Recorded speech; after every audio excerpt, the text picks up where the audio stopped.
불과 1, 2년 전까지만 해도 한인사회에서 유행처럼 번지던 채무 삭감 광고들이 언제부터인가 사라져버렸습니다. 한인들의 채무가 거의 다 삭감돼서 시장이 줄어든 것이면 좋겠지만 한인 피해자들의 호소가 터져나오고 있습니다. 보도에 홍지식 기자입니다. 지난 2008년 서브프라임 붕괴 이후 불어나는 채무에 고통받던 한인들에게 채무 삭감은 한 가닥 희망처럼 보였습니다. 여기저기에서 각종 언론을 통해 대대적 광고를 해대던 한인 업체들은 높은 수준의 삭감률을 앞세워 한인 고객 모시기에 열을 올리고 때로는 종교인임을 내세워 선교 기금에도 사용된다며 신앙심마저 보였습니다.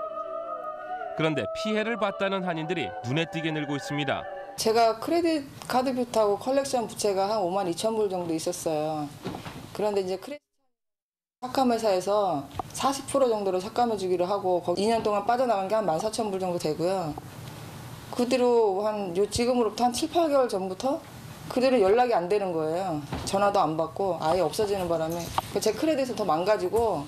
김 씨의 경우 다행히 다른 채무 삭감 업체를 통해 만족할 만한 성과를 얻었다지만 특정 종교를 앞세운 업체에서 당한 피해와 실망감은 아직도 고개를 진저리치게 만듭니다. 심지어 변호사들까지 뛰어들던 채무 삭감 업계는 그러나 안일한 일처리는 물론 위법, 편법적 계약 등으로 한인들의 빚을 더 늘려놨습니다. 극히 일부의 업체만 실질적인 결과물들을 내놓고 있는 상황입니다. 한 400분 정도 이렇게 일을 하다 보니까요.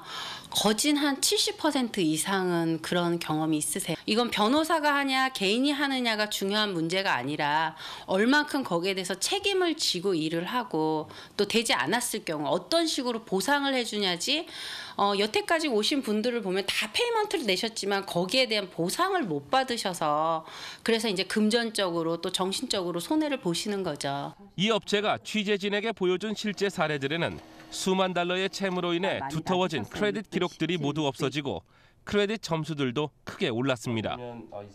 채무가 없어졌음에도 남아있는 내 크레딧 기록들도 말끔히 삭제됐음을 볼 수 있습니다. 다시 강조되는 부분이지만 크레딧 기록의 정리까지 채무 삭감과 조정에 포함되는 것으로 이 시점부터 당사자는 크레딧을 다시 쌓아 올릴 수 있는 발판이 됩니다. 주위에서도 크레딧을 했다가 크레딧을 제대로 고치지도 못하고 괜히 그 쓸데없이 시간 낭비하고 스트레스 쌓이면서 돈만 버리고 하길래 제가 많이 고민을 했었어요. 그랬는데 실천을 하고서 약 한 1년 조금 못 된 그 사이에 100점이 넘는 그 점수가 상승이 돼가지고 상당히 기분이 좋았습니다. 물론 채무 삭감 업체를 통하는 것이 유일한 방법은 아닙니다. 전문 변호사를 고용해 채권 업체들과 싸울 수도 있고 정당한 소비자의 권리도 찾을 수 있습니다. 내 상태가 어디까지 와 있는지 하고 내 재정적인 상태가 정말 어느 만큼이나 상대에게 보여줄 수 있는 나쁜 상태 아닙니까? 지금 재정적인 상태로는 그걸 보여줘서 상대를 설득할 수 있냐 하는 거하고 상대방의 법적인 권리가 어느 만큼이나 있냐 하는 거하고 소비자 입장에서는 자기의 재정 상태를 먼저 파악하는 것이 제일 중요한 일이라고 생각합니다. 따라서 채무 삭감을 고려하는 한인들은 다양한 업체들을 대상으로 미리 쇼핑하는 것이 좋으며 이들이 제시하는 계약서를 꼼꼼히 살펴봐야 합니다.